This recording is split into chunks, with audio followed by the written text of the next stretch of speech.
नमस्कार साथियों।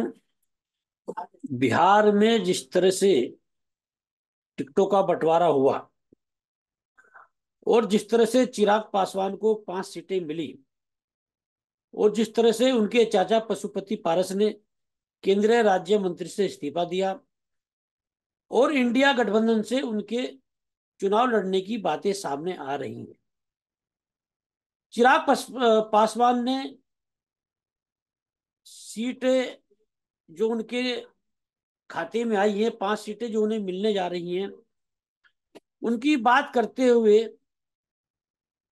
बोला चाचा और भाई ने जो है सब कुछ छीन लिया था। बड़े भावुक चिराग पासवान दिखाई दिए और पशुपति पारस जिन्हें उन्हें कहा भाई उन्हें अभिभावक की भूमिका निभानी चाहिए थी पिता रामविलास पासवान के निधन के बाद में, लेकिन उन्होंने पार्टी छीन ली। प्रिंस राज जो उनके भाई हैं उन पर भी आरोप लगाया। जहां तक चुनाव लड़ने की बात है तो उन्होंने ये बोला कि भाई बुरे वक्त में जो हमारे लोग हमारे साथ रहे, जहां से वो चाहेंगे वहां से मैं चुनाव लड़ूंगा। तो चिराग पासवान ने जिस तरह से अपने को साबित किया, जिस तरह से चाचा पशुपति पारस से बदला लिया पार्टी कब्जाने का, उसमें यह कहा जा सकता कि बिहार में तेजस्वी यादव के बाद चिराग पासवान भी एक बड़े नेता के रूप में उभर कर सामने आए हैं। जिस तरह से एक समय में आप कह सकते हैं कि 70 के दशक में, 80 के दशक में, 90 के दशक में लालू प्रसाद यादव और रामविलास पासवान बिहार की राजनीति में उभर कर सामने आए थे, उसी तरह से आज लालू प्रसाद यादव के बेटे तेजस्वी यादव और रामविलास पासवान के बेटे चिराग पासवान बिहार की राजनीति में उभर कर सामने आए हैं। तो ये कहा जा सकता है कि भाई ये जो इस समय समीकरण उभर कर आए हैं बिहार की राजनीति में, रामविलास पासवान के बेटे चिराग पासवान ने 6 सीटों की मांग की थी इंडिया गठबंधन एनडीए में, और 5 सीटें उन्हें जो है मिलने जा रही हैं, ऐलान होना बाकी है। लेकिन ये बड़ी बात है कि चिराग पासवान जो है अपने डिगे नहीं, जो उन्होंने निर्णय लिया वे 6 सीट चाहिए। इंडिया गठबंधन से भी ऑफर आया, लेकिन वो जो टिके रहे अपनी बात पर। और एनडीए में विशेष रूप से भारतीय जनता पार्टी को ये लगा कि चिराग पासवान भले ही चुनाव जीते या ना जीते, लेकिन अलग चुनाव लड़ लिए या इंडिया गठबंधन के साथ चुनाव लड़ लिए तो उनका खेल जरूर बिगाड़ सकते हैं। ये बात हो रही है चिराग पासवान की। लेकिन साथ में मैं बात ये करना चाहूंगा कि जिस तरह से भारतीय जनता पार्टी ने वंशवाद पर हमला बोला है और प्रधानमंत्री नरेंद्र मोदी गांधी परिवार को लेकर राहुल गांधी पर हमला बोलते हैं, प्रियंका गांधी पर हमला बोलते हैं, पंडित नेहरू पर भी हमला बोलते हैं, इधर समाजवादी पार्टी में अखिलेश यादव पर हमला बोलते हैं, बिहार में तेजस्वी यादव पर हमला बोलते हैं, या वंशवाद पर टिका हुआ जो नेतृत्व है उस पर लगातार हमला बोलते हैं। ऐसे में बड़ा प्रश्न ये उठता है कि चिराग पासवान जो है, क्या वह वंशवाद पर टिका हुआ नेतृत्व नहीं है? अजीत पवार जो महाराष्ट्र में इस समय भारतीय जनता पार्टी के साथ में है, क्या वह वंशवाद पर टिका हुआ नेतृत्व नहीं है? महाराष्ट्र में ही अशोक चौहान जो है, जिन्हें राज्यसभा में भेजा है भारतीय जनता पार्टी ने, क्या वो वंशवाद पर टिका हुआ नेतृत्व नहीं है? हरियाणा में दुष्यंत चौटाला के साथ में मिलकर जो सरकार चलाई भारतीय जनता पार्टी ने, क्या वो वंशवाद पर टिका हुआ नेतृत्व नहीं है? या भारतीय जनता पार्टी में भी तमाम ऐसे नेता हैं जिनके बाप या माँ राजनीति में हैं, भारतीय जनता पार्टी से ही राजनीति कर रहे हैं, क्या वो वंशवाद नहीं है?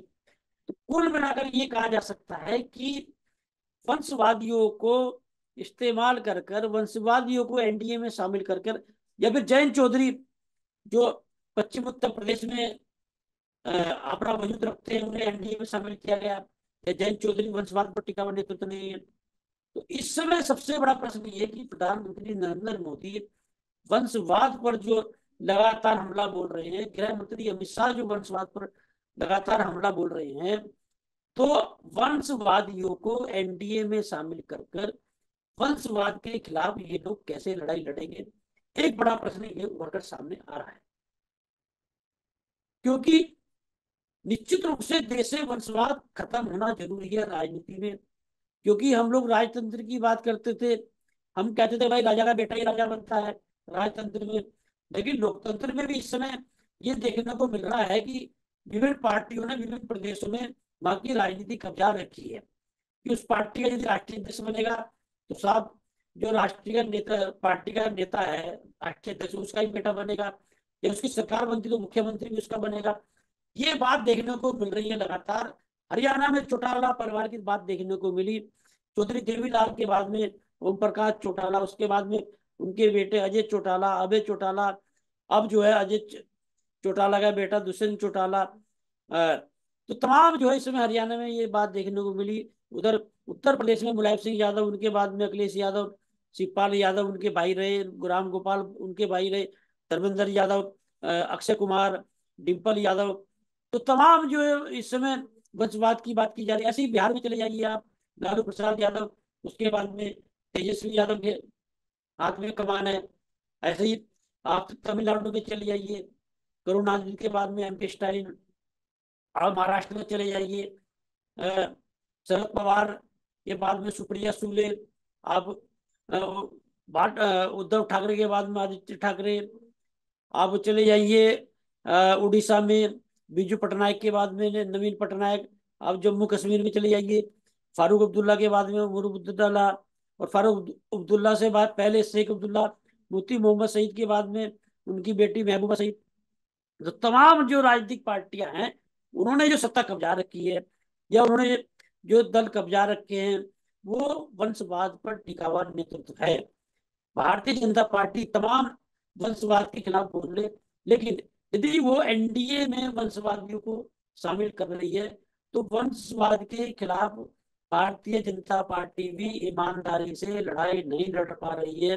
प्रधानमंत्री नरेंद्र मोदी भी ईमानदारी से वंशवाद के खिलाफ लड़ाई नहीं लड़ पा रहे हैं।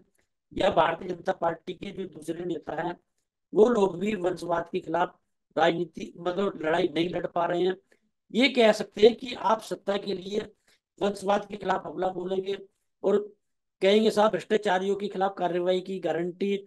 लेकिन कितने भ्रष्टाचारी जो है आप लोग एनडीए में शामिल कर ले रहे हैं। अजीत पवार सबसे बड़ा उदाहरण है। प्रधानमंत्री नरेंद्र मोदी ने भोपाल से रैली में एनसीपी के नेताओं पर हमला बोला और बड़े घोटाले की बात की, नहीं अगले दिन जो है अजीत पवार को सिंध सरकार में शामिल करा दिया गया। तमाम ऐसे नेता हैं यदि एनडीए में शामिल हो गए तो उनके सारे भ्रष्टाचार दूर होंगे। एनडीए में शामिल नहीं हुए, ईडी हो, सीबीआई हो, इनकम टैक्स हो, उनके छापे पड़े। कुल मिलाकर ये कहा जा सकता है कि भले ही आज भारतीय जनता पार्टी के पक्ष में माहौल हो, भले ही आज प्रधानमंत्री नरेंद्र मोदी की लोकप्रियता की बात की जा रही हो, लेकिन भ्रष्टाचार के खिलाफ, वंशवाद के खिलाफ भारतीय जनता पार्टी भी ईमानदारी से लड़ाई नहीं लड़ पा रही है। या ये कह सकते हैं सत्ता के लिए जो है इस तरह की बात की जा रही है। लेकिन साथ में मैं ये जरूर कहूंगा कि यदि आज भारतीय जनता पार्टी मनमानी कर रही है उसकी बड़ी वजह यह है कि विपक्ष जो है बहुत कमजोर है। या ये कह सकते हैं कि वंशवाद पर टिका हुआ विपक्ष है इसलिए कमजोर है। तो जो वंशवाद पर टिका हुआ विपक्ष कमजोर रहेगा, सत्तारूढ़ पार्टी जो है वो वंशवाद पर हमले की बात जरूर करेगी, लेकिन वंशवाद के लिए सत्ता के लिए सटा लेगी। तो वंशवाद खत्म होगा कैसे राजनीति से? इस देश में जुझारू नेतृत्व, जमीनी नेतृत्व उभर कर कैसे आएगा इस देश में? ये जो राजनीतिक पार्टियों ने विभिन्न प्रदेशों में राजनीति कब्जा रखी है, जुझारू पर कैसे आएगा? या ये कह सकते हैं कि देश का भला कैसे होगा? आज ये माना जा रहा है कि भाई विपक्ष कमजोर है तो भारतीय जनता पार्टी मनमानी कर रही है। ऐसे तो आने वाले समय में जो सत्तारूढ़ पार्टी रहेगी उसके चलते विपक्ष कमजोर ही रहेगा क्योंकि दम नहीं है। ये माना जाता है कि विपक्ष में जो पार्टी होती है वो सत्तारूढ़ पार्टी की खामियों को उजागर करती है, आंदोलन करती है, रैलियां करती है। ये जो विपक्ष में बैठे हुए लोग हैं, चाहे वो समाजवादी पार्टी हो, कांग्रेस हो, आरजेडी हो, टीएमसी हो, एनसीपी हो, मतलब तमाम पार्टियां जो हैं वो मोदी सरकार की आलोचना करेंगी। लेकिन 10 साल मोदी सरकार के रहे, एक रैली इन लोगों ने नहीं की, एक प्रदर्शन इन लोगों ने नहीं किया, एक आंदोलन इन लोगों ने मिलकर नहीं किया। एकजुटता दिखाते हुए विपक्ष ने कोई रैली देश में नहीं की, कोई आंदोलन नहीं किया। हाँ, ये कहा जा सकता है कि बिहार में गांधी मैदान में जरूर तेजस्वी यादव ने एक जन विश्वास रैली जरूर की है। कुल मिलाकर ये कहा जा सकता है कि यदि ईमानदारी से भ्रष्टाचार के खिलाफ नहीं लड़ा जाएगा, ईमानदारी से वंशवाद के खिलाफ नहीं लड़ा जाएगा, तो इस देश की राजनीति और कमजोर होगी। साथ में मैं ये जरूर कहूंगा कि आज लोग ये कहते हैं भाई राजनीति में अच्छे लोग नहीं जाते हैं। अच्छे लोगों को राजनीति में आना पड़ेगा, नहीं तो ये बुरे लोग ऐसे ही देश को लूटते रहेंगे, ऐसी जनता का बेवकूफ बनाते रहेंगे, और जो आम आदमी है वो अपना रोना रोता रहेगा, या ये कहे कि विधवा विलाप करता रहेगा। तो कुल मिलाकर ये कहा जा सकता है कि सत्तारूढ़ पार्टी जो है भारतीय जनता पार्टी, वो बड़े तमाम दावे करते रहे हो, लेकिन वंशवाद के खिलाफ, भ्रष्टाचार के खिलाफ ईमानदारी से नहीं लड़ पा रही है। और जिसकी वजह ये है कि विपक्ष देश का कमजोर है, वंशवादियों पर टिका जो इस समय नेतृत्व है देश में। कुल मिलाकर ये है कि ईमानदारी से जब तक एक प्रयास नहीं होगा, तब तक आप देश से वंशवाद की राजनीति खत्म नहीं कर सकते, तब तक आप देश से भ्रष्टाचार खत्म नहीं कर सकते। नमस्कार।